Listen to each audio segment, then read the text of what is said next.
Welcome to this audiobook of Within the Nebula, a tense, atmospheric journey into the unknown, written by Edmond Hamilton, one of the masters of early space fiction. This story drops us into the heart of an unexplained cosmic phenomenon, a swirling nebula that defies all logic, all physics, and perhaps even time itself. When a daring crew ventures inside its luminous shroud, they expect strange gases, gravitational chaos, maybe radiation. What they find is something else entirely. A force beyond understanding, a threat beyond the stars, and a decision that could change the fate of humanity forever. Step into the drifting silence between suns and discover what lies within the nebula. Standing at the controls, beside me, the silent steersman raised his hand for a moment to point forward through the pilot room's transparent wall. "Canopus at last," he said, and I nodded. Together, and in silence, we gazed ahead. Before and around us there stretched away the magnificent panorama of interstellar space, familiar enough to our eyes but ever new, a vast reach of deep black sky dotted thickly with the glittering hosts of stars. The blood red of Antares, the pale green of great Sirius, the warm golden light of Capella, they flamed in the firmament about us like splendid jewels of light. And dead ahead there shone the one orb that dwarfed and dimmed all the others, a titanic radiant white sun whose blazing circles seemed to fill the heavens before us, the mighty star of Canopus, vastest of all the galaxy's thronging suns. For all that I had visited it many times before, it was with something of awe that I contemplated the great white sun as our ship flashed on toward it.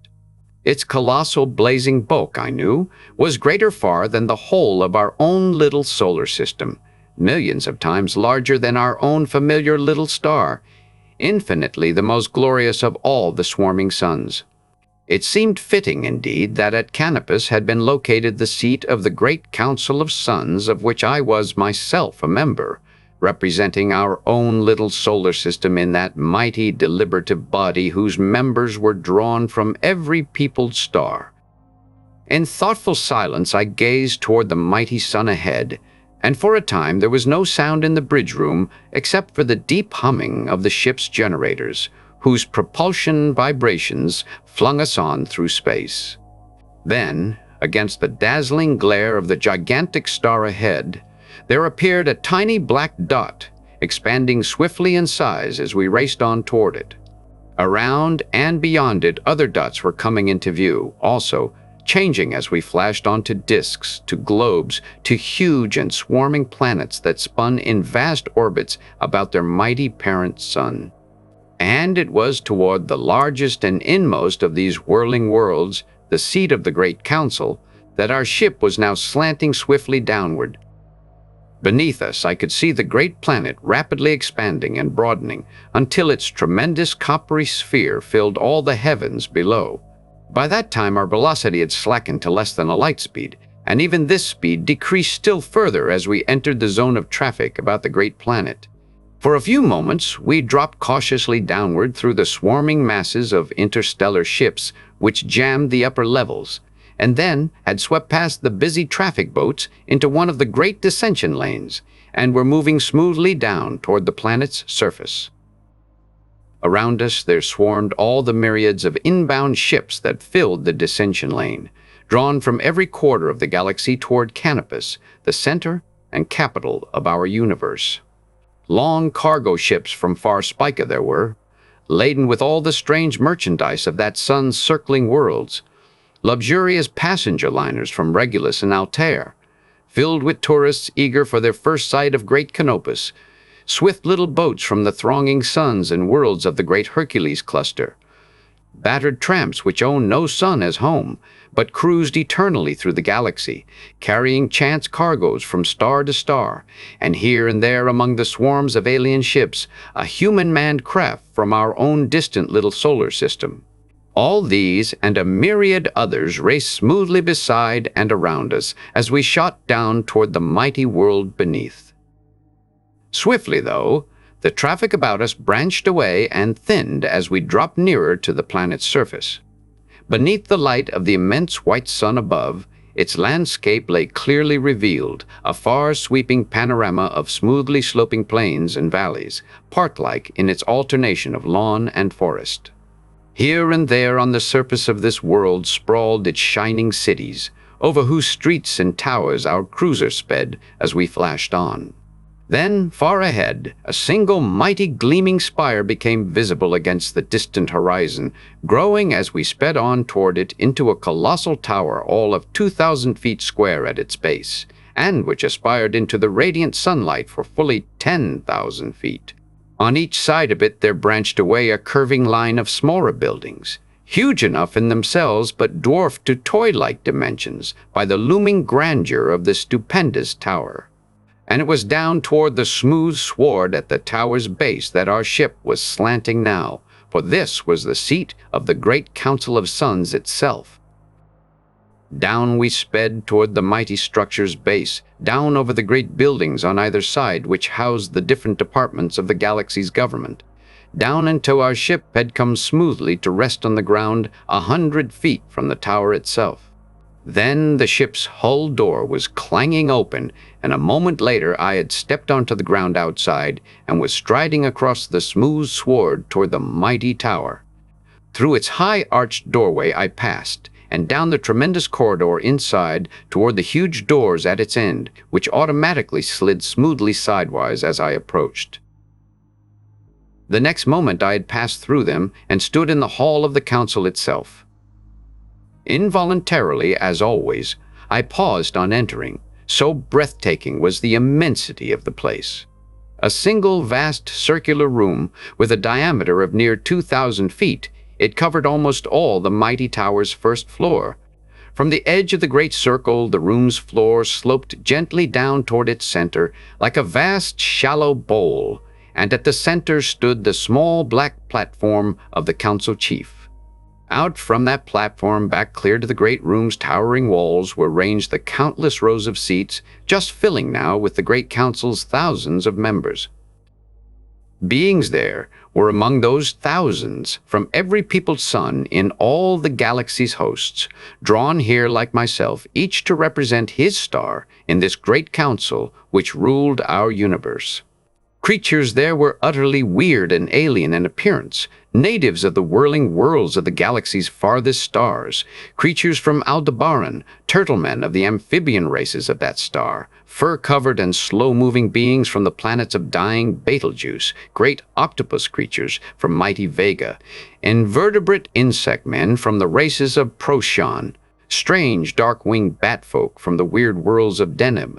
These and 1,000 others were gathered in that vast assemblage, forms utterly different from each other physically, but able to mix and understand each other on the common plane of intelligence.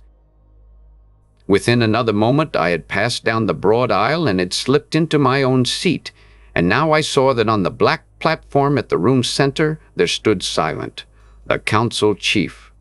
A strange enough figure he made, for he was of the races of Canopus, natives of this giant star system, a great unhuman head with no body and with but a single staring eye, carrying himself on tiny pipe-stem limbs.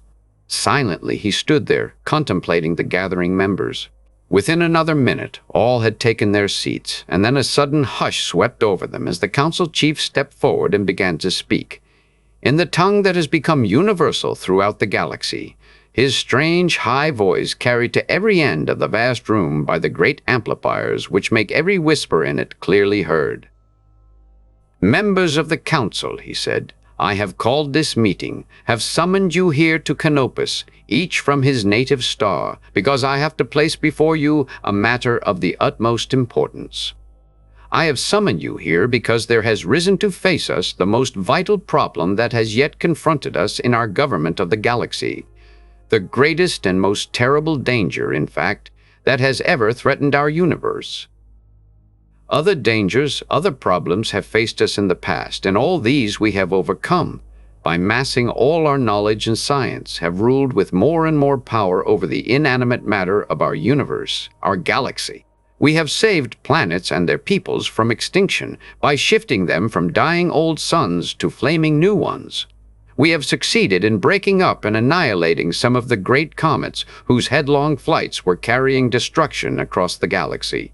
We have even dared to change the course of suns to prevent collisions between them that would have annihilated their circling worlds. It might seem indeed that we, the massed peoples of the galaxy, have risen to such power that all things in it are subject to our will, obedient to our commands. But we have not. One thing alone in the galaxy remains beyond our power to change or alter, one thing beside which all our power and our science are as nothing, and that is the nebula. A nebula is the vastest thing in all our universe and the most mysterious, a gigantic mass of glowing gas that stretches across countless billions of miles of space, its mighty bulk flames in the heavens like a universe of fire. Beside its vast dimensions, all the suns of the galaxy are but as sparks beside a great, consuming blaze. Here and there in our galaxy lie these mighty mysteries, these flaming nebula, and mightiest of all is that one which we call the Orion Nebula, that gigantic globe of flaming gas which measures light years in diameter, burning in giant splendor at the galaxy's heart. We know that the great nebula is growing slowly smaller, that through the eons it contracts to form new blazing stars. But what its constitution may be, what mysteries it may hide, has never been known, since it would be annihilation for any ship to approach too near to its fiery splendor, and all our interstellar traffic has detoured always far around its flaming mass. Because of that inaccessibility, no large attention has ever been paid to the great nebula, nor would there be now, had not something been discovered but now by our scientists regarding it, which seems to herald the end of our universe. As I have said, this nebula, this gigantic globe of flaming gas, lies practically motionless in space at the heart of our galaxy. A few weeks ago, however, it was discovered by our astronomers that the great flaming sphere of the nebula had begun slowly to revolve, to spin, and that as the days went by, it was spinning faster and faster. Through the weeks since then, our astronomers have watched it closely, and ever faster it has spun, until now it is revolving at a terrific rate, a rate that is still steadily increasing. And that accelerating spin of the huge nebula must result, inevitably, in the doom of our universe. For our scientists have calculated that within 2 more weeks, the nebula's rate of spin will have become so great that it will no longer be able to hold together, that it will disintegrate, break up, its gigantic masses of incandescent gases flying off in all directions like the pieces of a bursting flywheel. And those colossal clouds of flaming gas flying out through our galaxy, our universe, will inevitably sweep over and destroy countless thousands of our suns and worlds, annihilating the worlds like midgets in candle flame, changing the suns into nebulous masses of flaming gas like themselves, smashing gigantically through and across the galaxy and destroying the gravitational balance of its whirling suns and worlds, until in a great chaos of crashing stars and planets, our universe ends as a vast cosmic wreck, our organizations and our civilizations gone forever. The council chief paused for a moment, and in that moment there was silence over all the great hall, a silence unnatural, terrible, unbroken by any slightest sound. I saw the members about me leaning forward, gazing tensely toward the council chief, and when he spoke again, his words seemed to come to us through that strained silence as though from some remoteness of distance. Terrible as this peril is, he was saying, we must face it. Flight is impossible, for where could we flee? We have but one chance to save ourselves, our universe, and that is to halt the spinning of the great nebula before the few days left us have passed, before this cosmic cataclysm takes place. Some extraordinary force or forces have set the great nebula to spinning thus, and if we could venture out to the nebula, discover the nature of those forces, we might be able to counteract them, to stop the nebula's spin and save our suns and worlds. It is impossible, of course, for any of our ordinary interstellar ships to attempt this, since any that approached the great nebula would perish instantly in its flaming heat. It chances, however, that some of our scientists here have been working for months on the problem of devising new heat-resistant materials capable of resisting temperatures which would destroy other substances. They have worked on the principle that heat resistance is a matter of atomic structure. Steel, for instance, resists heat and fire better than wood because its atomic structure, the arrangement of its atoms, is more stable, less easily broken up. And following this principle, they have devised a new metallic compound or alloy whose atomic structure is infinitely more stable than that of any material known to us previously, and which is able to resist temperatures of thousands of degrees. Of this heat-resistant material, an interstellar cruiser was constructed, a cruiser which could venture into regions of heat where other ships would perish instantly. It had been the intention to use this cruiser to explore solar coronas, but at my order it has been brought here to the Council Hall, equipped for action. For it is my intention to use this cruiser to venture out close to the great nebula's flaming fires, which it alone can do, and make a last effort to discover and counteract whatever force or forces there are causing the accelerating spin of the nebula that means doom to us. The cruiser itself is not a large one, and with its present equipment can hold but 3 for this trip, 3 on whom must rest all the chances for escape of our universe. And these 3 I intend to choose now from among you, 3 whose past careers and interstellar experience make them best fitted for this hazardous and all-important trip. He paused again, and over the massed members there swept now a whisper of excitement, a low babble of 1,000 unlike voices that stilled suddenly as the council chief again spoke, his high, clear voice sounding across the great room like a whip crack. Sarthan of Arcturus. As he called the name, a single figure rose from among the members to my left, a bulbous body supported above the ground by 4 powerful, thick tentacles of muscle which served both as arms and legs, while set upon the body was the round, neckless head with its 2 quick, intelligent eyes and narrow mouth. A moment the Arcturian paused on rising, then stepped out into the aisle and down toward the central platform. And now the voice of the council chief cut again across the rising clamor of the members. Jord de Haat of Capella. Before me now another figure rose, one of the strange plant men of Capella, of the people who had evolved to intelligence and power from the lower plant races there, his body, an upright cylinder of smooth, fibrous flesh, supported by 2 short, thick legs and with a pair of powerful upper arms, above which was the conical head whose 2 green-pupilled eyes and close-set ears and mouth completed the figure.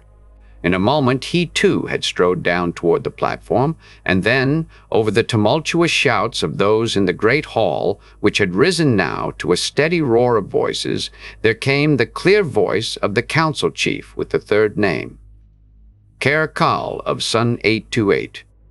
For a moment I sat silent, my brain whirling, the words of the council chief drumming in my ears, and then heard the excited voices of the members about me, felt myself stumbling to my feet and down the aisle in turn toward the platform.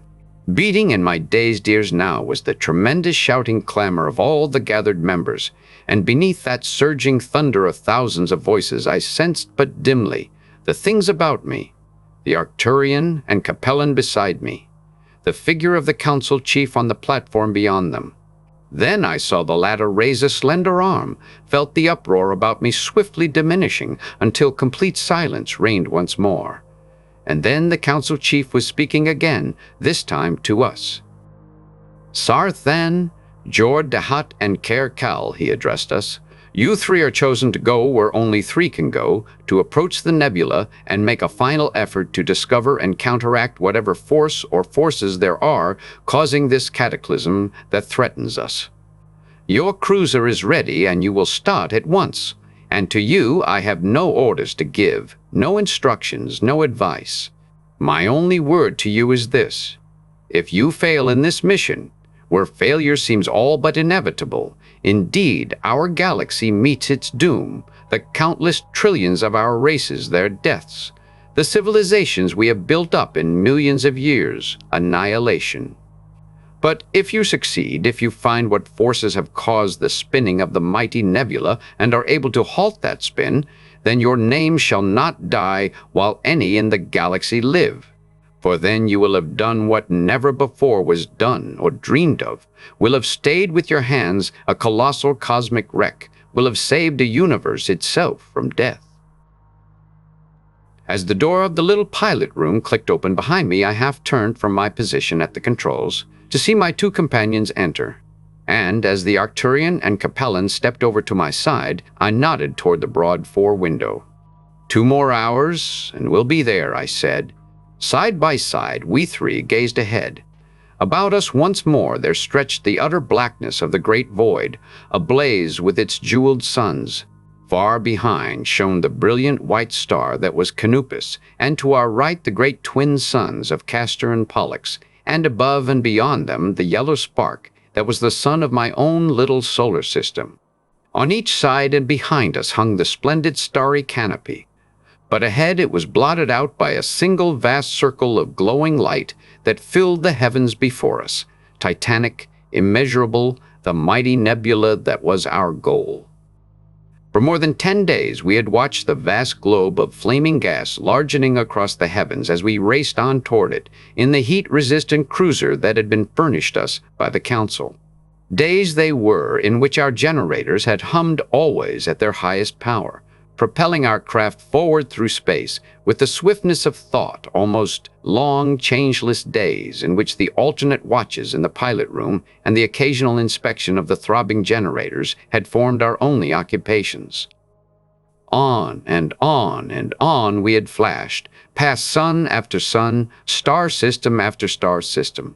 Many times we had swerved from our course as our meteorometers warned us of vast meteor swarms ahead, and more than once we had veered to avoid some thundering dark star which our charts showed near us, but always the prow of our craft had swung back toward the great nebula.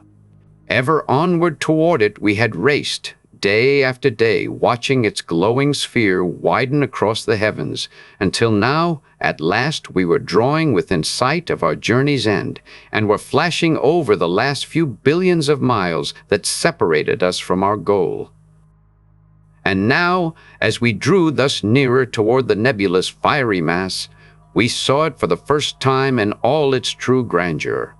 A vast sphere of glowing light, of incandescent gases, it flamed before us like some inconceivably titanic sun, reaching from horizon to horizon, stunning in its very magnitude.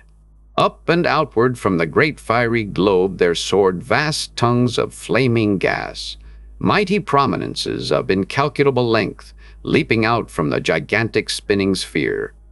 For the sphere, the nebula, was spinning. We saw that now, and could mark the turning of its vast surface by the position of those leaping tongues, and though that turning seemed slow to our eyes by reason of the nebula's very vastness, we knew that in reality it was whirling at a terrific rate. For a long time there was silence in the little pilot room while we three gazed ahead, the glowing light from the vast nebula before us beating in through the broad window and illuminating all about us in its glare. At last Sartan beside me spoke. "One sees now why no interstellar ship has ever dared to approach the nebula," he said, his eyes on the colossal sea of flame before us. I nodded at the Arcturian's comment. "Only our own ship would dare to come as close as we are now," I told him.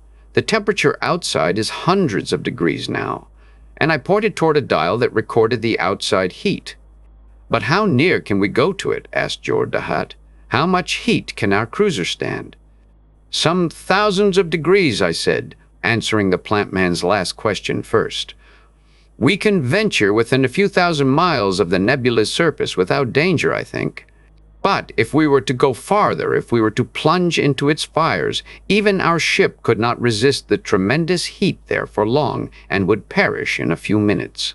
We will be able, though, to skim above the surface without danger." "You plan to do that? To search above the nebula's surface for the forces that have set it spinning?" asked the Capellan, and I nodded. "Yes." There may be great ether currents of some kind there which are responsible for this spin, or perhaps other forces of which we know nothing.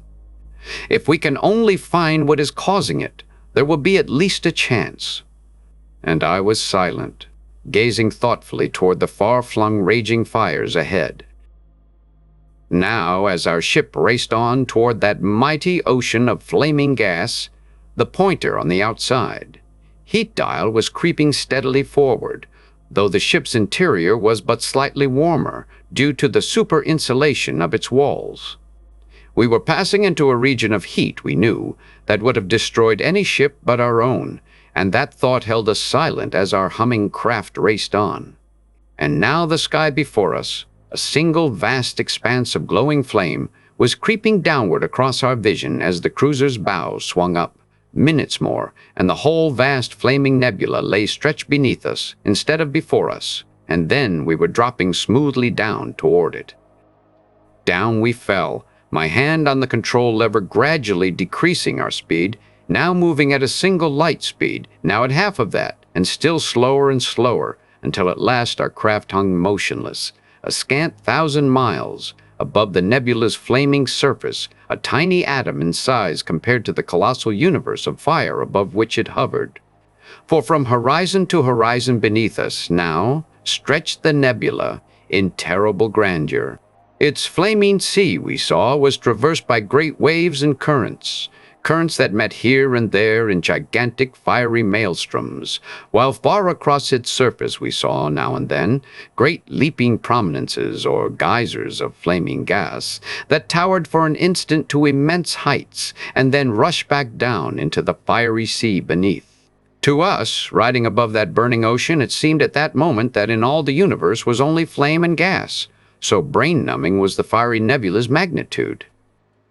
Hanging there in our little cruiser, we stared down at it, the awe we felt reflected in each other's eyes. I saw now by the dial that the temperature about us was truly terrific, over 1,000 degrees, and what it might be in the raging fires below I could not guess. But nowhere was there any sign of what might have set the great nebula to spinning, for our instruments recorded no ether disturbances around the surface, nor any other phenomena which might give us a clue. And looking down, I think that we all felt indeed that nothing was in reality capable of affecting in any way this awesome nebula, the vastest thing in all our universe. At last I turned to the others. "There's nothing here," I said. "Nothing to show what's caused the nebula's spinning. We must go on across its surface." With the words, I reached forward toward the control levers, then abruptly whirled around as there came a sudden cry from Saw Thane at the window. "Look!" cried the Arcturian, pointing down through the window, his eyes starting. "Below us! Look!" I gazed down, then felt the blood drive from my heart at what I saw. For directly beneath us, one of the vast prominences of flaming gas was suddenly shooting up from the nebula's surface, straight toward us, a gigantic tongue of fire beside which our ship was but as a midge beside a great blaze. I shouted, sprang to the controls, but even as I laid hands on the levers, there was a tremendous rush of blinding flame all about our ship, and then we three had been flung violently into a corner of the pilot room, and the cruiser was being whirled blindly about with lightning speed by the vast current of flaming gas that had gripped it. All about us was the thunderous roaring of the fires that held us, and now, as we sprawled helpless on the room's floor, I sensed that our ship was falling, plunging down with a downward sinking geyser of flame that held it. Struggling to gain my feet, while the pilot room spun dizzily about me, I glimpsed through the shifting fires outside the window the nebula's flaming surface. Just below us, a raging sea of fiery gas toward which we were dropping plummet-like. Then, as a fresh gyration of the plunging ship flung me once more to the floor, I heard the thundering roar about us suddenly intensified, terrible beyond expression, while now through the window was visible only a single solid mass of blinding flame, and while our cruiser at the same moment rocked and whirled crazily beneath the impetus of a dozen different forces, and as understanding of what had happened flashed across my brain, I cried out hoarsely to my two companions. "The nebula," I cried. "That current that held us has sucked us down into the nebula itself. All about us now was only one tremendous sheet of fire, whose heat was rapidly penetrating through even our heat-resistant walls and windows. Swiftly, the air in the little pilot room was becoming hot, suffocating, and already the walls were burning to the touch. The ship, I knew, could not stand such heat for many minutes more, yet every moment was taking us farther into the nebula's fiery depths, whirling us wildly on with velocity inconceivable. Borne by its mighty interior currents, we were sweeping on and on into that universe of flame, its vast fires roaring about us like the thunder of doom, deafening, awful, a cosmic, bellowing clamor that was like the mighty shouting of a universe made vocal. On and on it roared about us, and on we whirled into the depths of those mighty fires, toward our doom. The air had become stifling, unbreathable, and the walls were beginning to glow dully. Now, with a last effort, I dragged myself from support to support until I had clutched the control levers, opening them to the last notch. Yet though the generators beneath hummed with highest power, it was as though they were silent, for in the grip of the nebula's giant fire currents the cruiser plunged madly on. And as its whirling catapulted me again to the room's corner where my two companions clung, I felt my lungs scorching with each panting breath, felt my senses leaving me. Then, through the unconsciousness that was creeping upon me, I heard a grating wrench from somewhere in the cruiser's walls, a loud and ominous cracking, and knew that under the terrific fires around us, those walls were already warping, giving way. Another wrenching crack came, and another sounding loud in my ears above the thunderous roar of the flames about us.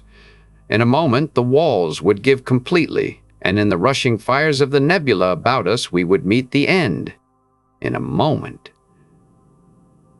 But what was that? The thunderous clamor about us had suddenly dwindled, ceased, and at the same moment our ship had righted itself, was humming serenely on. Slowly, I raised my head, then stared in utter astonishment. The fires outside the windows, the terrific sea of flame about us, had vanished, and we were again flashing on through open space. And now Jordahot beside me had seen also, and was rising to his feet. "We're out of the nebula," he cried. "That current must have taken us back up to the surface, back out into space again." He was at the window now, gazing eagerly out, while I struggled up in turn. And as I did so, I saw awe falling upon his face as he gazed, and heard from him a whispered exclamation of utter astonishment. Then I, too, was on my feet, with Sarthan, and we were at the window beside him, staring forth in turn. My first impression was of vast space, a colossal reach of space that stretched far away before us and into which our ship was racing on. And then I saw, with sudden awe and wonder, that this vast space was not the unlimited, unbounded space we were accustomed to, but was limited, was bounded by a colossal sheet of flowing flame that hemmed it in all directions. Above and below and before and behind us stretched this mighty wall of flame, a gigantic shell of fire that enclosed within itself the vast space in which our cruiser raced, a space large enough to hold within it a dozen solar systems like my own. Stunned, we gazed out into that mighty flame-bounded space, and then I flung out a hand toward it in sudden comprehension. "We're inside the nebula," I cried. "It's hollow. This vast open space lies at its heart, and those currents carried us down into it." For I saw now that this was the explanation. Unsuspected by any in the galaxy, the mighty nebula was hollow, its gigantic globe of flaming gas holding at its heart this mighty empty space, a space mighty in extent to our eyes, but small compared to the thickness of the great shell of fire that enclosed it. And down through that fire, that vast ocean of flame, the currents of the nebula had brought us, from its outer surface, down into this great space at its heart of which none had ever dreamed, and into which we had been the first in all the galaxy to penetrate. While we gazed across it, stunned, our cruiser was racing on into this vast hollow, away from the wall of flame behind us from which we had just emerged. And now, as we flashed on, Sarthan cried out too and pointed ahead. There, standing out black against the encircling walls of fire in the distance, was a small round spot, a spot that was growing to a black globe as we hurtled on toward it, a globe that hung motionless at the center of this mighty space, here at the nebula's heart. We were racing straight into the great cavity toward it, and now there came a low exclamation from Jor Dahat beside me as his eyes took in the great globe ahead. "A planet," he whispered. "A planet here within the nebula." My own eyes were fixed upon it, and slowly I nodded, but made no other answer as we flashed on toward the object of our attention, the black sphere ahead. And now as we swept on, we saw that it was a sphere of truly titanic dimensions, larger by far than any of the galaxy's countless worlds, and that as it hung there, at the nebula's heart, it was slowly revolving, spinning as fast or faster than the nebula itself. Black and mighty it hung there, while all around it, millions of miles from it, there flamed the nebula's encircling fires. On and on we raced toward it, and for all those minutes of flashing flight none of us spoke, and there was no sound in the pilot room but the throbbing drone of the generators below. I think that we all felt instinctively that in the grim, colossal globe ahead lay the answer to what we had come to solve, and as we hurtled on toward it, we watched it broadening before us in tense silence. Larger and larger it was becoming, larger until its great black circle filled half the heavens before us. By then, I had decreased our speed to a fraction of its former figure, and as we swept in toward the giant world, I lessened it still further. Slowly, ever more slowly we moved, and now we're circling above the great black planet. We're beginning to drop cautiously down toward it. Eagerly, we watched as the mighty world's surface changed from convex to concave, and as we dropped on, we saw the needle of our atmosphere pressure dial moving steadily forward to show that this strange world had air, at least. Then all else was forgotten as our eyes took in the scene below. I think that we had all half expected to see some evidence of life and civilization on this strange world, some building or group of buildings at least, but there was none such. Beneath us lay only a smooth black plain, extending from horizon to horizon, devoid of hill or stream or valley, insofar as we could see, unnaturally smooth and level. And as we dropped nearer, ever nearer, the surprise we felt rapidly intensified, until, when at last we hung motionless, 100 feet above the surface of this world, exclamations of utter astonishment broke from us. For seen thus near, the surface of this mighty planet was as utterly smooth and level as it had seemed from high above, a black, gleaming plain without an inch-high elevation or depression, an inconceivably strange, smooth expanse of black metal that stretched evenly away in every direction to the horizon, smoothly covering this colossal world.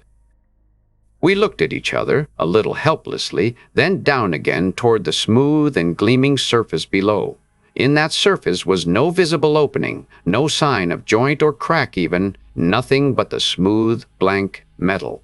Then with sudden resolution I thrust forward the levers in my hands, sent our cruiser racing low across the surface of the giant, metal-sheathed planet, while we gazed intently across that surface in search of any sign that might explain the enigma of its existence.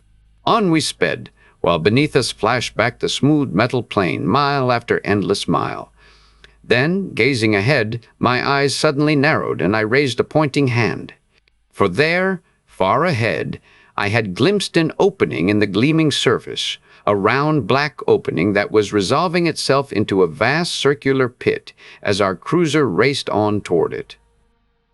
Nearer and nearer we flashed toward it, with Sarthan and Jor Dahat beside me gazing forward, their interest as tense as my own. And now we saw that the pit was of gigantic size, its circular mouth all of 5 miles in diameter, and that from its center there drove up toward the zenith a flickering beam of pale and ghost-like white light, so pale as hardly to be visible, a livid white ray that stabbed straight up toward the fires of the nebula far above. We were very near to the pale beam now, flashing above the huge pit straight toward it. I had a glimpse of the great pit's perpendicular black metal walls, dropping down for miles into depths inconceivable, of something in those dusky depths that burned like a great white star of light. And then Jor Dahat suddenly uttered a choking cry, flinging an arm out toward the livid ray before us. "That ray!" he cried. "It's not light, it's force! The nebula! Stop the ship!" At that cry my hand flew out to the levers, but a moment too late. For before I could throw them back, could slow or stay our progress, we had raced straight into the great pale beam. The next moment there came a terrific crash, as though we had collided with a solid wall. Our ship rocked drunkenly in midair for a single instant, and then was whirling crazily downward into the depths of the mighty pit below us. My only memory now of that mad plunge downward is of the pilot room spinning about me, and of the whistling roar of winds outside caused by the speed of our fall. The shock of our collision had apparently silenced our generators, and it was moments before I could struggle up to the controls and make an effort to start them. I jerked open the switches and there came a hum of power from beneath, but the next moment, with a jarring, grinding shock, our cruiser had met the great pit's floor, flinging us once more to the floor. For a moment we lay motionless there, and in that moment I became aware of sounds outside, soft rustling sounds that were hardly audible, as of soft-footed creatures moving about. The second shock had again silenced the vibration mechanism, which I had started the moment before our crash. But I had no doubt that it was only that last-minute action on my part that had slowed our fall enough to save our ship and ourselves from annihilation. Now, staggering to my feet, I reached for the switch of the pilot room's little emergency door, sending it sliding back, admitting a rush of warm, fresh air, and then with my two companions behind me stared dazedly forth. Our battered cruiser was resting now on the great pit's floor, a vast circular plain of smooth metal 5 miles in diameter, enclosed on all sides by vertical cliffs of gleaming metal that loomed for miles above us. A dusky twilight reigned here at the great shaft's bottom, but we saw now that that bottom was covered with countless great machines, enigmatic shining mechanisms that covered the pit's floor completely, except for a round clearing at its center, at the edge of which our cruiser rested. From each of the massed machines around us ran a slender tube connection, and all of these tubes, thousands in number, combined to form a thick black metal cable which led into a huge object at the clearing center. This was a giant squat cylinder of metal, its height no more than 50 feet, but its diameter a full 1,000, into the side of which the thick black cable led, and whose upper surface shone with a vast brilliant white light that half dispelled the shadows here at the vast pit's bottom. It was from this brilliant upper surface of the cylinder that there sprang upward the great livid ray, a flickering beam of pale light that stabbed straight up toward the glowing fires of the nebula far above. It was not on the great cylinder or on the massed machines around us, though, that our eyes first rested, but on the shapes, the creatures, who had gathered about our cruiser and stood before us. They were creatures of surpassing strangeness and horror, even to ourselves, unlike in form as we were. Each of them was simply a shapeless mass of plastic white flesh, several feet in thickness, a formless thing of pale flesh without limbs or features of any kind, the only distinguishing mark being a round black spot on the body or mass of each. A dozen or more of them had gathered before us, a dozen shapeless masses of flesh resting on the smooth metal floor there, each with the black spot on his body turned up toward us like some strange eye, which, we knew instinctively it, in reality, was. As we watched them in horror, we saw one of them suddenly move toward us across the smooth metal. A limbless mass of flesh, he glided across the level floor as a snake might glide, the flesh of him flexing and twisting to bear him smoothly forward. Just beneath us he stopped, and there was a moment of tense silence while the whole scene impressed itself indelibly on my brain. The vast metal-walled pit, the great ghostly ray that clove up through its shadowy dusk toward the nebula far above, the weird white masses of flesh before us. Then up from the creature below us there shot a long, slender arm, an arm that formed itself out of the flesh of his body, like the pseudopod of a jellyfish, reaching swiftly upward toward us. That sight was enough to break the spell of horror that had held us, and with a strangled cry I fell back from the door, reached toward the controls to send our ship slanting up out of this place of horror.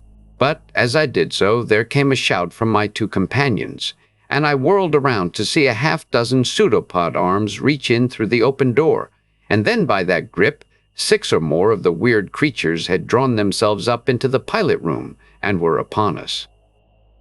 I felt cold, boneless arms twine swiftly around my neck and body, struck out in blind rage against the twisting masses of flesh that held me, and then felt my arms gripped also, felt myself being carried toward the door. The next moment I had been swung smoothly down to the metal floor below and released there, standing panting with my two companions while our strange captors surveyed us.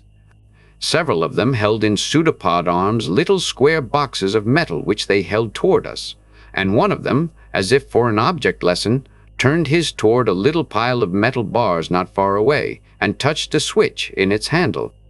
Instantly, a narrow little jet of what resembled thick blue smoke sprang out of the thing toward the pile of bars, and as it touched them, I saw them instantly crumbling and disintegrating like sugar in water, disappearing entirely in a moment. The meaning of the action was plain enough, and with a half-dozen of the deadly things trained full upon us, we gave up all thoughts of a dash back to the cruiser.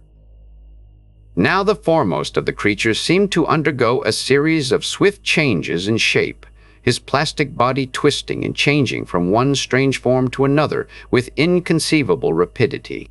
After a moment of this, Protean changing his body settled back into its former shapeless mass, but as it did so, 3 of the creatures behind him came forward toward us, as though in answer to a silent command.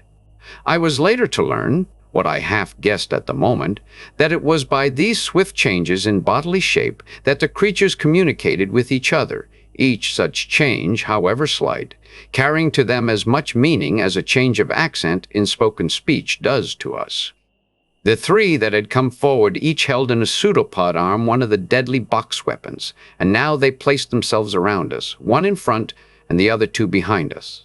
Then they motioned eloquently toward the left, and after a moment's hesitation we set off in that direction, around the clearing's edge. Past the looming machines we went, my own eyes intent on the huge cylinder in the clearing beside us, from which arose the great ray of impenetrable force into which our ship had crashed. Through the twilight that reigned about us, I saw that only a handful of these nebula creatures were to be seen on all the pit's floor, and wondered momentarily at the smallness of their numbers. Then my speculations were driven from my mind as our guards suddenly halted us, several hundred feet around the clearing's edge from our cruiser. Before us there yawned a round, dark opening in the smooth floor, a small, shaft-like pit some 10 feet in diameter, its sides disappearing down into a dense darkness. As we stared, the guard before us glided to the shaft's edge and suddenly swung himself over that edge, disappearing from view. And as we stepped closer, we saw that he was lowering himself down the shaft's smooth metal wall, by means of metal pegs inset every few feet in that wall, dropping from peg to peg in smooth, effortless descent. Now our 2 remaining guards raised their weapons significantly, motioning toward the shaft. Choice of action there was none. So after a moment's involuntary hesitation, I stepped to the edge and grasped the highest peg, swinging myself over the edge and down until I had found a foothold on a lower peg, then shifting my grasp to swing down again in the same manner. After me came Jor Dahat, and after him the plant man, Sarthan, who swung easily down by grasping the pegs with all of his 4 limbs. Then the 2 guards were swinging down after him, and we were dropping steadily down the line of pegs into the rayless darkness.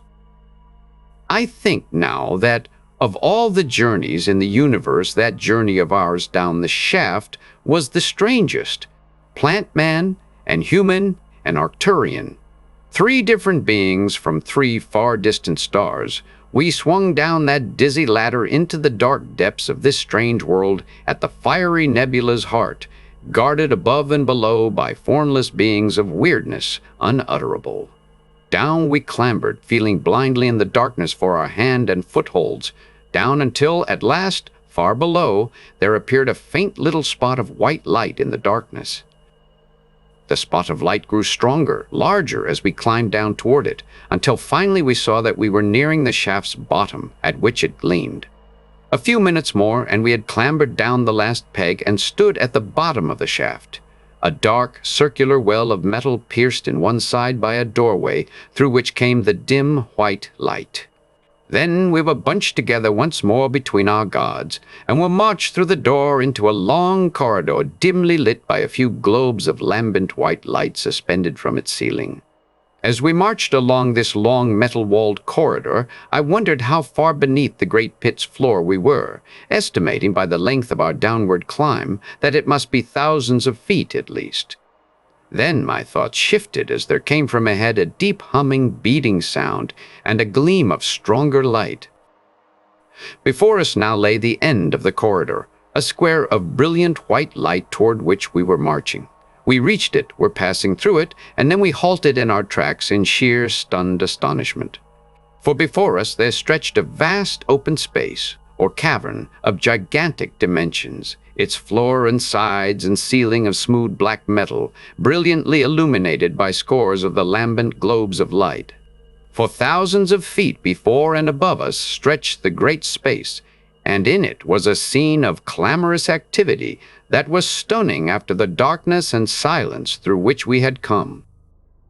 Ranged on the mighty cavern's floor were long rows of machines, the purposes of which were beyond our speculation, incredibly intricate masses of great arms and cogs and eccentric wheels, all working smoothly with a steady beat of power, and tended by countless numbers of the formless nebula, creatures among them.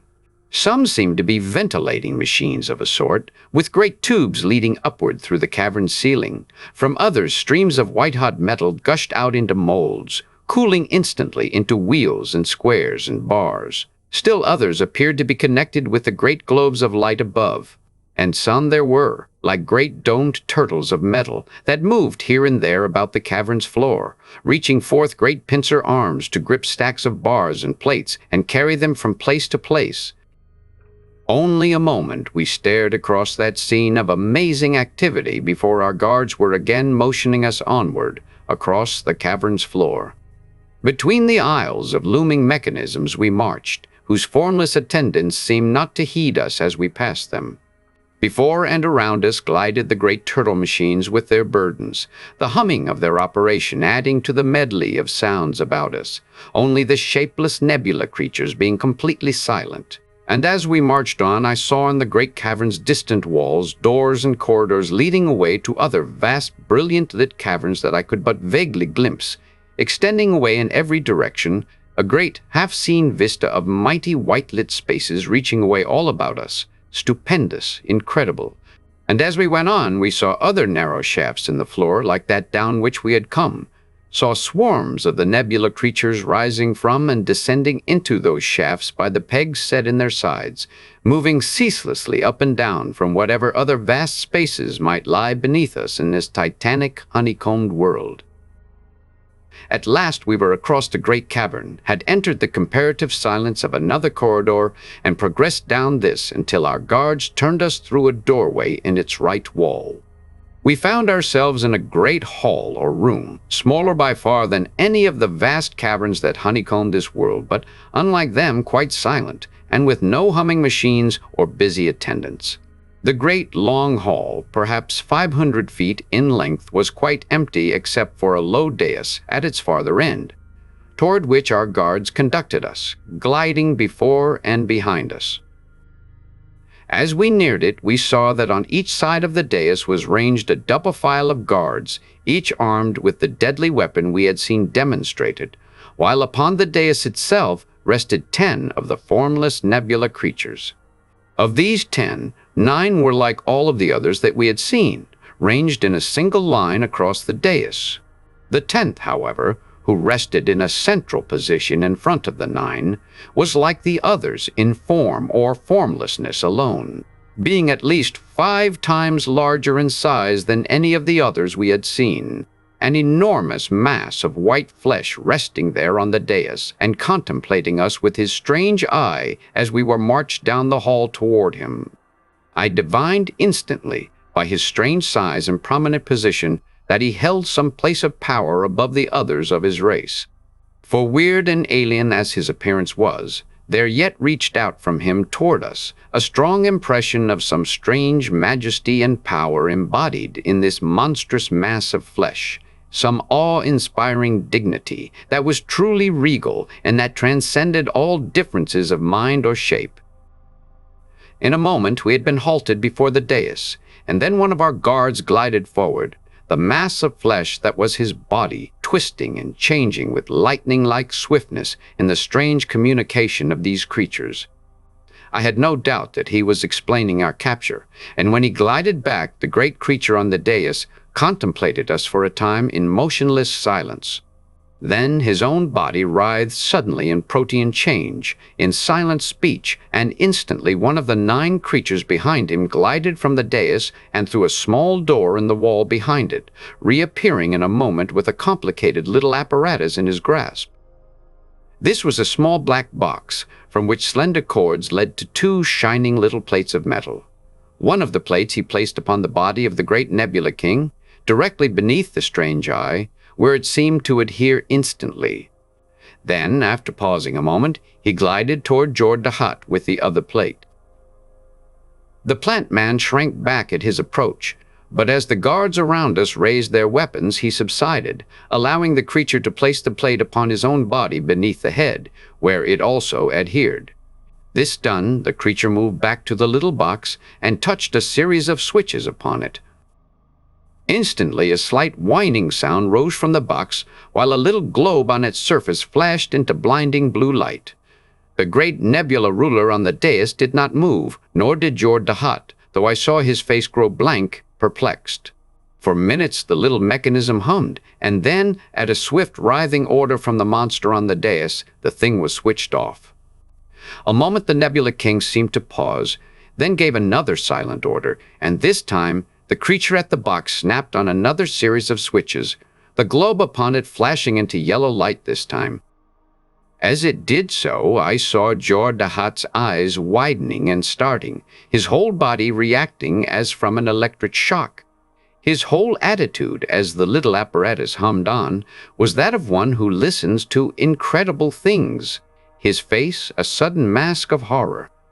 Then suddenly he uttered a strangled cry, tore the metal plate from his body, and before any could guess his intention or prevent him, had hurled himself with a mad shout straight at the Nebula King.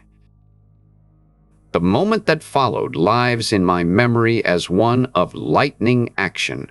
The very unexpectedness of Jord the Hutt's mad attack was all that saved him. For before the masked guards about us could turn their deadly weapons on the plant man, he was upon the dais and the great creature there, whirling across the platform with him in wild conflict. Instantly, Sarthan and I had leaped up to his side, glimpsing in that moment a half-dozen great pseudopod arms form suddenly out of the monster with whom the plant man battled, wrapping themselves around him with swift force. Then, before we 2 could reach his side, we had been gripped ourselves by the guards on either side of us. They whirled across the platform in wild conflict. A moment we struggled madly in the remorseless grip of those powerful arms, then desisted as we saw others of the guards grasp Jord the Hutt and pull him down from the dais beside us, wrenching him loose from his hold on his opponent. Then we 3 faced our captors once more, panting and disheveled, while from the dais, the great nebula ruler again surveyed us. I looked for instant death as a result of that wild attack upon him, but whether the creature intended to reserve his revenge for later, or whether there was in that cool and alien mind nothing so human as a desire for revenge, he did not order our deaths at that moment. His body spun again in silent speech, and as it ceased, a half-dozen of the guards surrounded us and marched us back down the great hall and into the dim-lit corridor outside. Instead of conducting us back down that corridor toward the giant cavern through which we had come, though, they led us in the opposite direction. 1,000 feet or more we were marched, and then the corridor widened, while on either side of us now we made out holes in its floor, round shafts like that down which we had come from above. In the sides of these shafts, though, were no peg ladders, and we saw that the depth of each was only some 25 to 30 feet. While we wondered at their purpose, our guards suddenly halted us before one of them, and then, taking a flexible little metal ladder from a recess in the wall, lowered it into the metal wall and motioned us to descend. Slowly we clambered down, and when the three of us had reached the well's bottom, the ladder was at once drawn up. Then came the rustling sound of the guards above, gliding back down the corridor, except for a single one apparently left to guard us, who moved ceaselessly back and forth above. Silently we gazed at each other, then about our strange prison cell. Even in the dim half-light of the corridor we could see that it was quite unescapable, its smooth, perpendicular walls without projection of any kind. Even the nebula creatures themselves, for whom these strange cells must have been designed, could not have escaped them, so there was small enough chance of our doing so. Without speaking, we slumped to the floor of our well prison, and for a time there was a dull silence there, broken only by the rustling glide of the single guard above. At last the stillness was broken by the voice of Jor Dahat, who had been gazing moodily toward the wall. "Prisoners here," he said slowly, "the one place of all places from which there is no escape." I shook my head. "It seems the end," I admitted dully. "We can't escape from this place, and if we could, there's no time left to do anything now." The plant man nodded, glancing at the time dial on his wrist. "But 12 hours more," he said, "before the end, before the breakup of the nebula, the cosmic cataclysm that will wreck our universe. And these things who are our captors, these shapeless nebula creatures, responsible for that breakup, that cataclysm." We stared at him in amazement, and he was silent for a moment, then speaking slowly on. "I know," he said darkly. "There in the hall of the Nebula King I learned what we came to learn. You saw them put those plates upon him and me, saw that apparatus. Well, it is in reality a thought transmission apparatus, one which can transfer those vibrations of the brain which we call thought, those mind pictures, from one mind to another. When it was first turned on, I felt my senses leaving me, my brain a blank. I stood there, my knowledge, my memories, my ideas, being pumped out of me like water from a well, into the brain of that monstrous ruler there. He must have learned, in those few moments, all of my own knowledge of the universe outside the nebula, all of our own plans in coming to this place. And then, at his order, the machine was reversed, and thoughts, pictures, flowed through it from his brain to mine. It must have been from a sheer desire to overawe and terrify me that the creature sent his thoughts into my brain.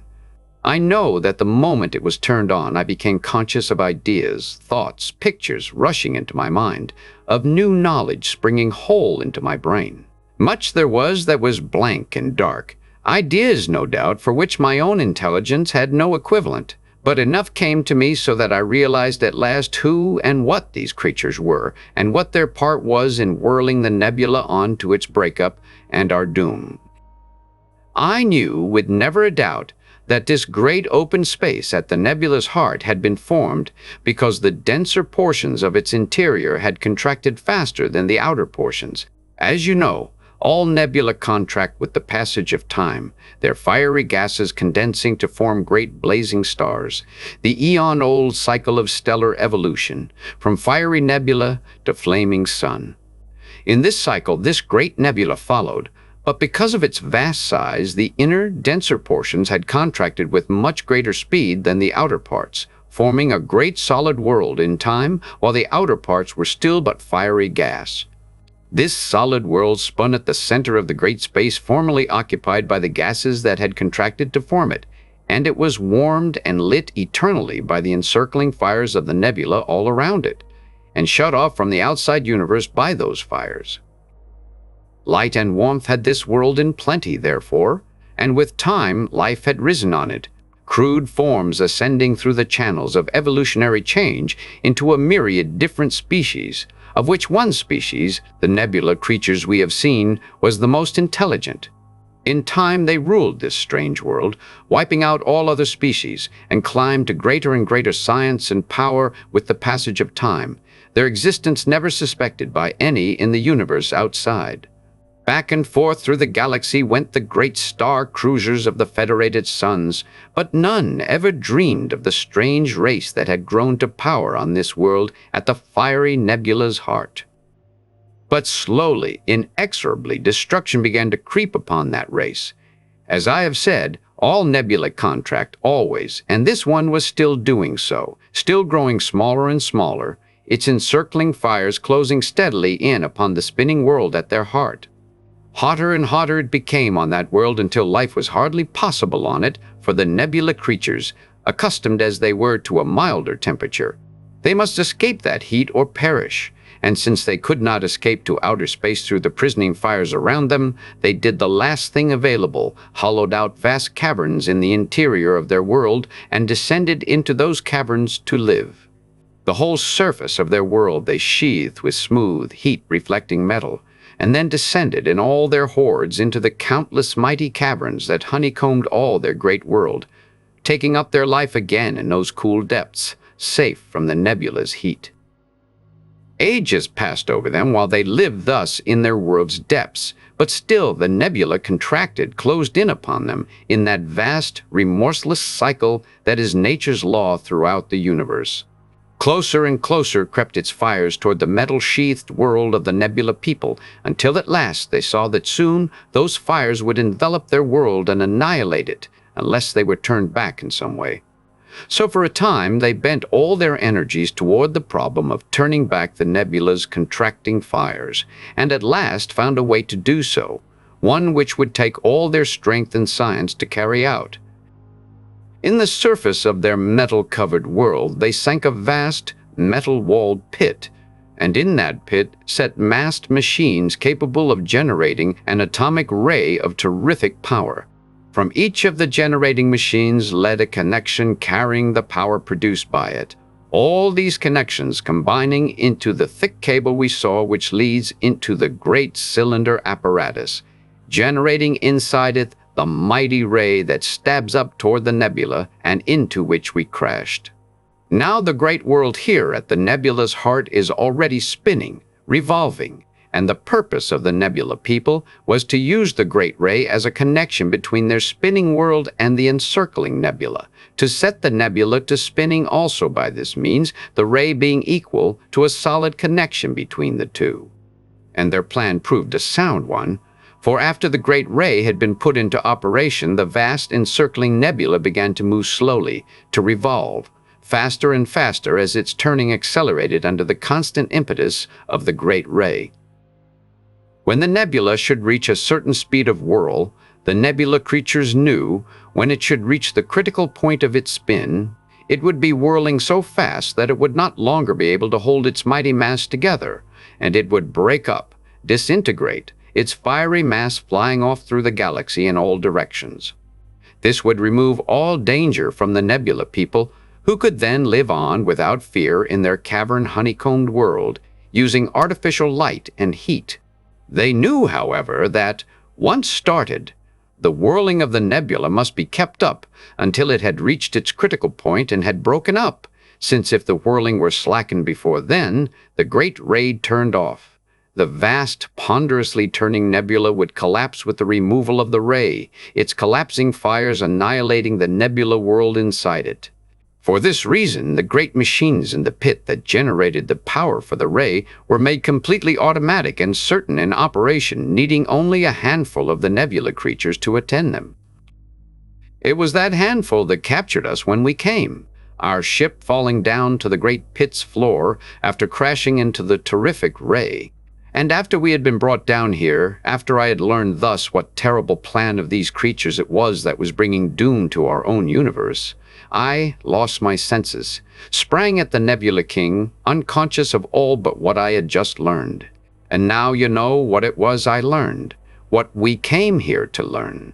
But we have learned too late now, for in less than 20 hours the nebula's whirling will have reached its critical point, will have sent its vast flaming mass hurtling out across our universe, our galaxy, in all directions to carry destruction and death to all the peoples of our suns and worlds. The silence of our shaft cell was suddenly heavy and brooding as the voice of Jor-Dahat ceased. From above came the soft rustling of the guard there, gliding back and forth along the dim corridor, and faintly to our ears from the distant vast caverns came the clash and hum of the great machines there, with all their clamor of activity. At last, as though from a distance, I heard my own voice break the silence. 12 hours, I said slowly. 12 hours before the end. Then I, too, fell silent, and silently, hopelessly, we stared into each other's eyes. Through the hours that followed, the same deathly silence hung over us, a silence intensified by the thing in all our thoughts, a silence deafening as the rumble of doom. Always now that scene comes back to me in memory as a strange, dim-lit picture. The dusky little well at the bottom of which we crouched, hardly able to make out each other's faces. The ceaseless humming activity from the great caverns beyond. The measured glide of our guard above. Hour passed into hour, and we moved not, changed not, sitting on in dull, despairing silence. At last, weary as I was, I drifted off into restless sleep, tortured by vague dreams of the horrors through which we had come. When I opened my eyes again, it was to find Jor-Dahat gently shaking me, crouched there beside me.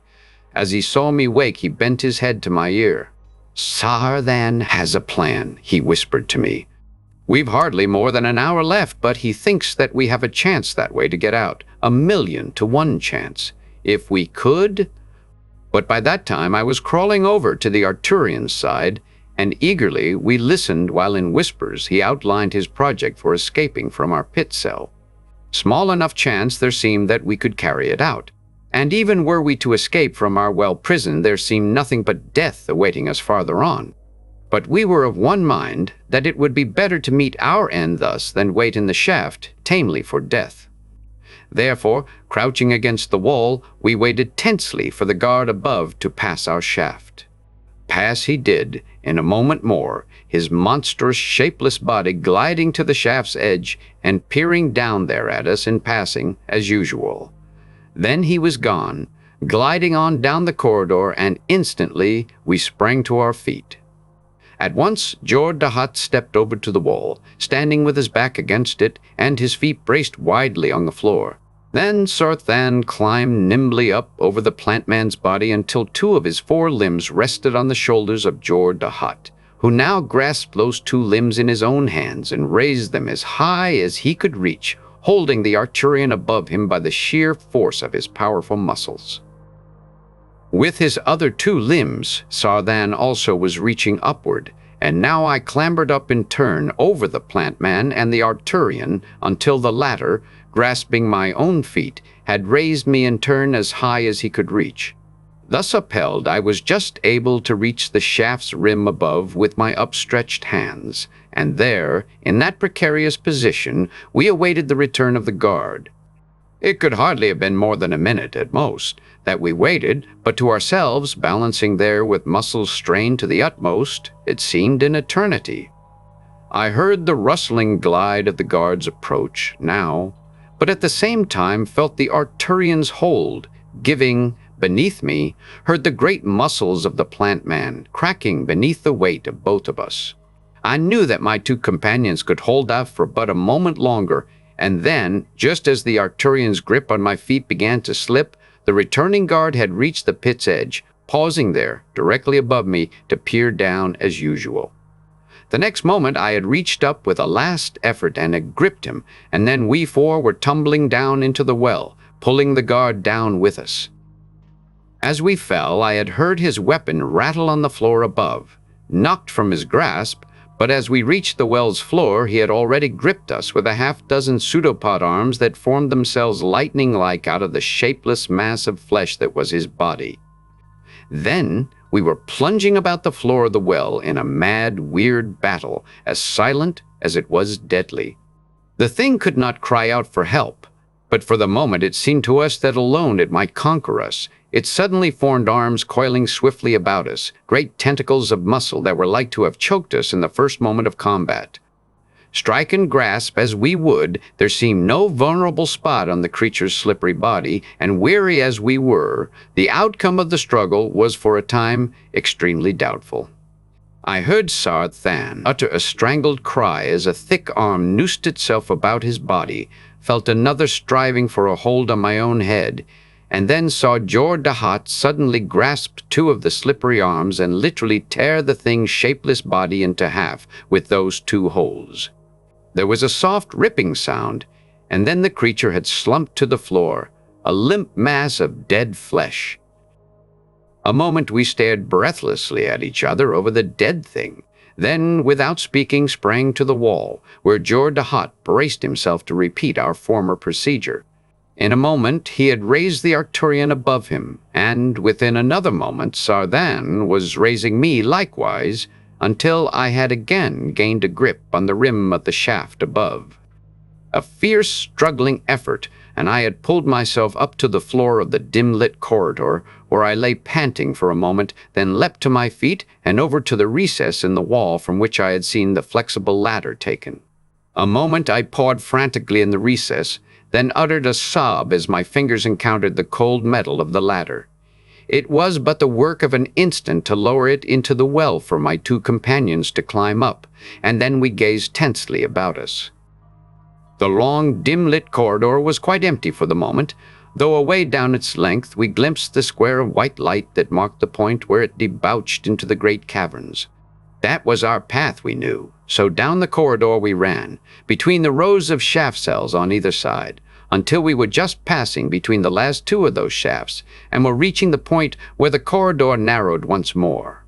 And then we suddenly stopped short, stood motionless, for, not 100 yards ahead, a double file of the Nebula guards had suddenly issued from a door in the corridor's wall, and were gliding straight down its length toward us.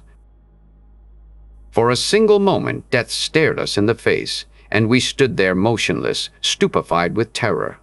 As yet the guards approaching us seemed not to have glimpsed us, owing to the corridor's dim light, but with every moment they were drawing nearer, and it was but a matter of seconds before we would be seen and slain. Then, before we had recovered from our stupefaction, Sarthan had jerked us sidewise toward one of the last shaft cells in the floor that we had just passed. "Down here," he cried, pointing into its dark depths. "Down here until they pass." In a flash, we saw that his idea was indeed our last chance, and at once lowered ourselves over the dark shaft's rim, hanging from its edge with hands gripped on that edge. We had not been too soon, for a few seconds later there came the rustling sound of the guards passing above, gliding down the corridor past our place of concealment. As they glided by, we hung in an agony of suspense, hoping against hope that they would not glimpse our hands on the pit's rim or notice the absence of the creature left to guard us. There was a long, tense minute of waiting, and then they were past. We hung for a few moments longer with aching muscles, then drew ourselves up to the corridor's floor once more and started down its length toward the square of white brilliance in the distance. Down the dim-lit corridor we ran, past open doors in its walls, through which we glimpsed great halls and branching passageways, all seeming for the moment deserted. A few moments later we had reached the corridor's end, and were peering out into the gigantic, white-lit space that lay beyond, a space alive and clamorous with the same multifarious activity as when we had come through it. To venture out into that great place of humming machines and thronging nebula creatures was to court instant death, we knew, yet it must be crossed to gain the single shaft that led upward. Then, while we still hesitated, I uttered a whispered exclamation and pointed to something in the shadows beside us, something big and round that lay just inside the broad corridor's dusk and that gleamed faintly in the dim light. In a moment we were beside it, and found it to be one of the great turtle machines that swarmed across the floors of the vast caverns beyond us. Though this one was unoccupied, its round door opened to expose the hollow interior of the dome. "There's our way out," I cried. There's room in it for the three of us." Within another moment, we were inside it, crouching together in the cramped space of the interior and swinging shut the little door. I found that a narrow slit running around the dome allowed us to look forth, and that a little circle of switches grouped around a single large lever were evidently its controls. Swiftly, I pressed these switches in a series of combinations, and then there came a welcome hum of power from beneath, and we were gliding smoothly out of the shadowy corridor into the full glare of the thronging white-lit cavern, my hand on the central lever guiding our progress. Tensely, we crouched in our humming vehicle as it moved smoothly across the cavern, between the rows of great machines, toward the corridor opening in the opposite wall. The thronging nebula creatures about us paid us no attention whatever, taking us for but one of the scores of turtle machines that were busy about us. Hearts beating high with our success, we glided on toward the dark wall opening that was our goal. A score of feet from it, we suddenly held our breath as another of the turtle machines collided suddenly with our own. But in a moment it had glided away, and in another moment we were again in the shadows of a dim-lit corridor, gliding down its length toward the shaft that led upward. We reached the corridor's end, sprang out of our machine and through the door into the well-like bottom of the shaft. At once the plant man was clambering up the peg ladder, followed by the Arcturian with myself last. Up we climbed, putting all our strength into the effort, for we knew that not many minutes remained for action.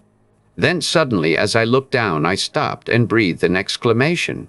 For standing at the bottom of the shaft were two of the nebula creatures, not more than 100 feet below us, two white masses of flesh that were staring up toward us.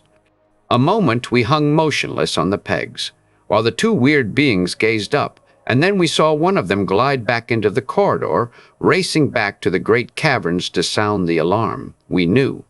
The other gazed up at us once more, and then, to our horror, began to climb swiftly up after us. I think now that of all that befell us there in the nebula world, the moments that followed were the most agonizing. Swinging ourselves up by sheer muscular power from peg to peg, we clambered up that giddy ladder through a darkness impossible of description. Somewhere in that darkness below me, I knew the nebula creature that pursued us was swinging up after me, and I knew that to such a creature the negotiating of this dizzy ladder was child's play. Yet, spurred on by deadly fear, I struggled upward with superhuman speed.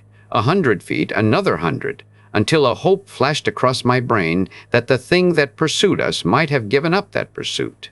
Then, above us, I glimpsed a little dot of glowing light, knew it for the shaft's mouth far above. And at the same moment that I glimpsed it, I felt a tug on my ankles, a powerful arm fastened round my body, and knew that the pursuing creature had reached me. I cried out involuntarily as I felt my feet twitched off the pegs on which they had rested, and dangled for a moment there by my hands, while the creature below me tightened his grip on my feet and began to pull me steadily downward.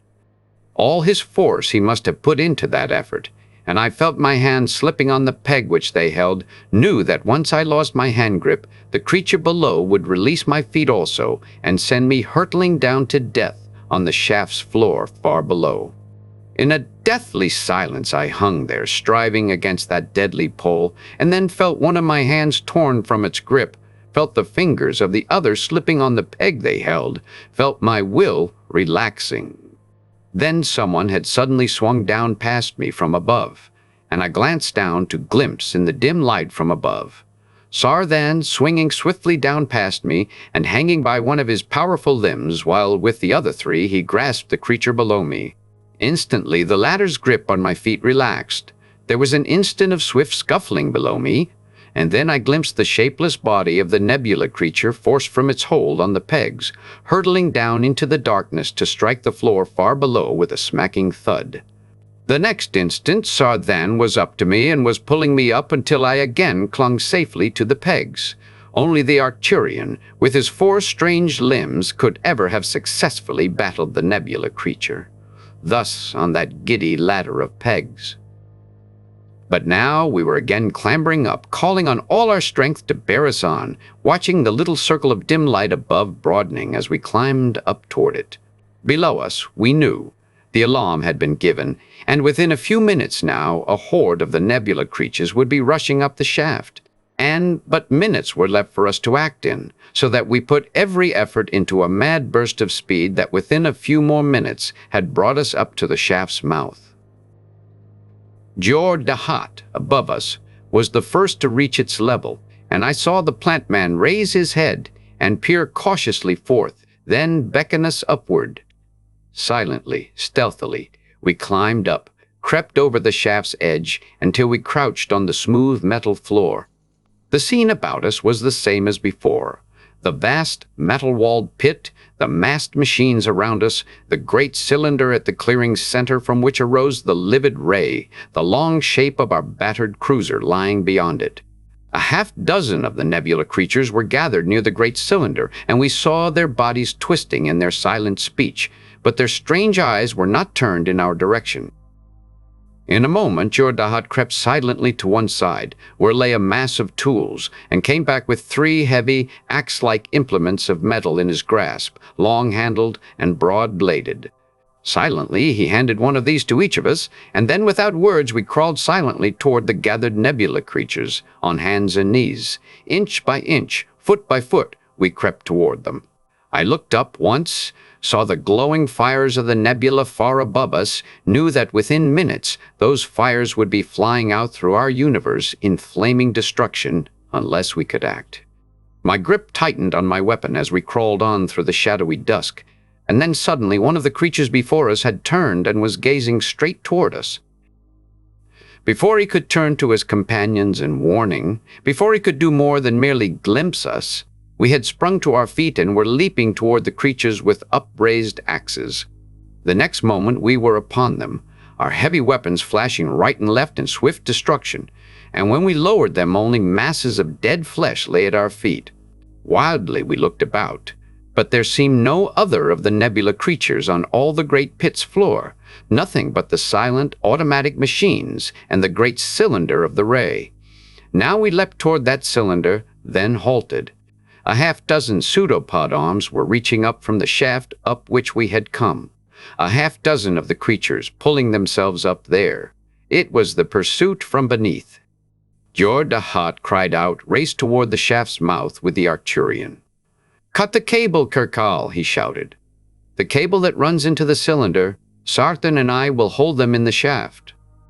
I saw the 2 of them reach the shaft's mouth, just as a mass of the nebula creatures were emerging from it, saw their 2 great axes flash down and send the shapeless beings hurtling down to death.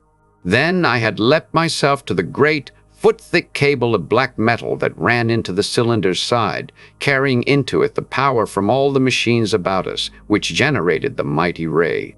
I raised my axe, brought it down with all my force on the cable, but on the hard metal it made only a shallow cut. Again I swung it, and again with all my force, while at the shaft's mouth I glimpsed the axes of my 2 friends flashing in the dim light like brands of lightning, falling in swift death upon the shapeless nebula creatures as they sought to emerge from the shaft.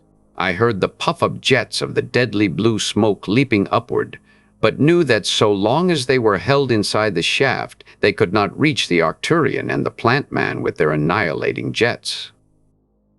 Fiercely I swung my own axe down upon the black metal of the thick cable in one swift blow after another, severing its twisted strands one after the other.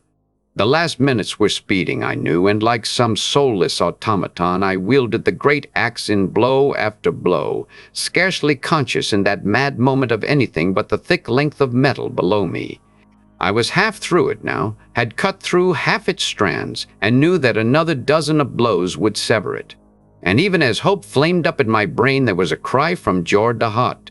I saw a sudden, resistless wave of the nebula creatures pour up from the shaft and force my 2 companions back toward me, and then they were raising their deadly weapons to send annihilation upon us. For a single moment, the whole scene seemed as motionless as a set tableau. Then, with a wild shout, I whirled the great axe high above my head, swung it for an instant in a flashing circle, and then brought it down with the last mad remnant of my force upon the half-severed cable below, a powerful blow that clove through its twisted strands as a knife might cut through cords. There was a flash of light as the cable parted, and then the brilliance of the great cylinder's upper surface had snapped out, and the mighty ray that sprang from it had vanished.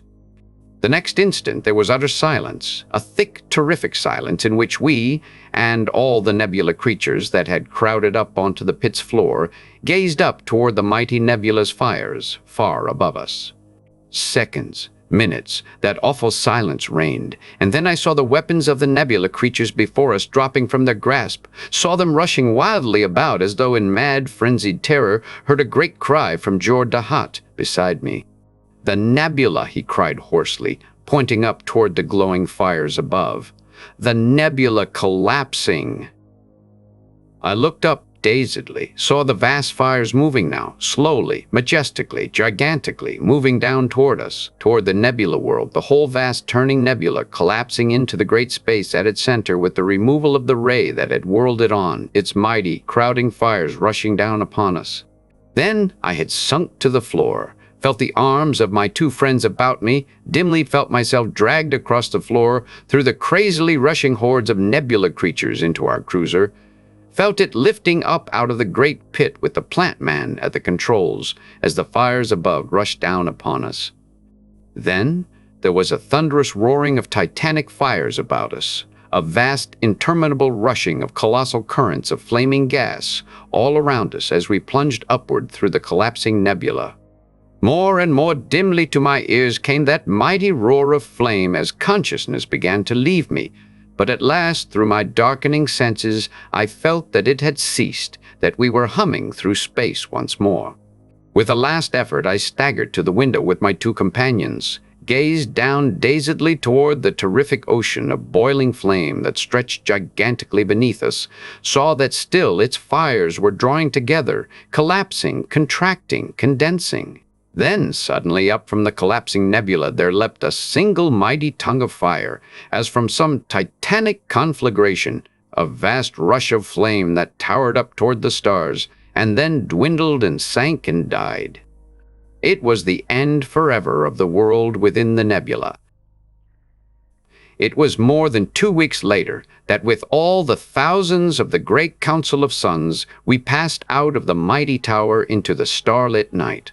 They were still shouting, those thousands, for it was but hours before that our battered cruiser had swung down toward the tower out of the void of space to meet such a reception as never yet had been equaled in this universe.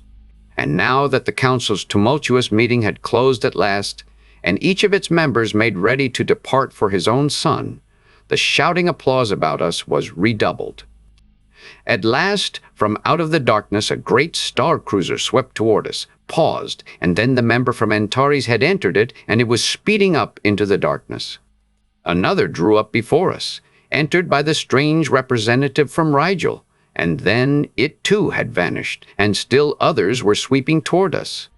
Out of the darkness they came, star cruiser after star cruiser, and into each went one of the members, flashing out to his own star once more.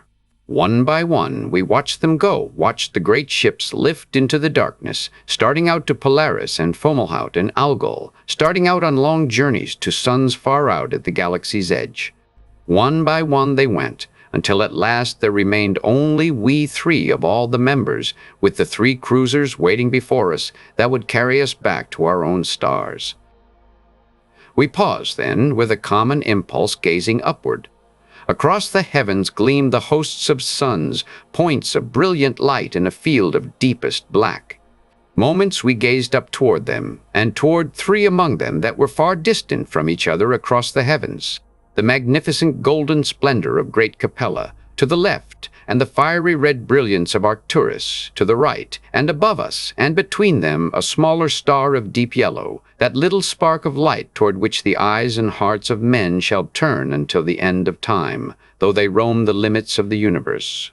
A moment we gazed up toward the 3 orbs, and then Jor-Dahat raised his hand, pointing to another star low above the horizon, a great soft glowing one that was like a little ball of misty light. "Look," he said softly, "the nebula!" Silently we gazed out toward it for a long moment. a moment in which our thoughts leapt out across the gulf toward the glowing thing at which we gazed, toward that mighty realm of fire where we had struggled for our universe, in the strange world inside it, which we three had plunged to its doom. Then, silent still, we gripped hands and turned toward our waiting cruisers. Then they, too, were driving up into the darkness, out from Canopus once more into the gulf of space, into the eternal silence of the changeless void, each toward its star. The end.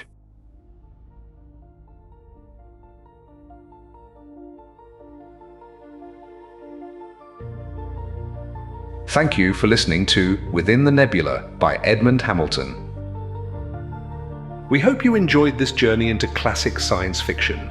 If you'd like to explore more timeless stories, be sure to visit our channel, where you'll find a wide selection of audiobooks ranging from science fiction to adventure, non-fiction, documentary, and more.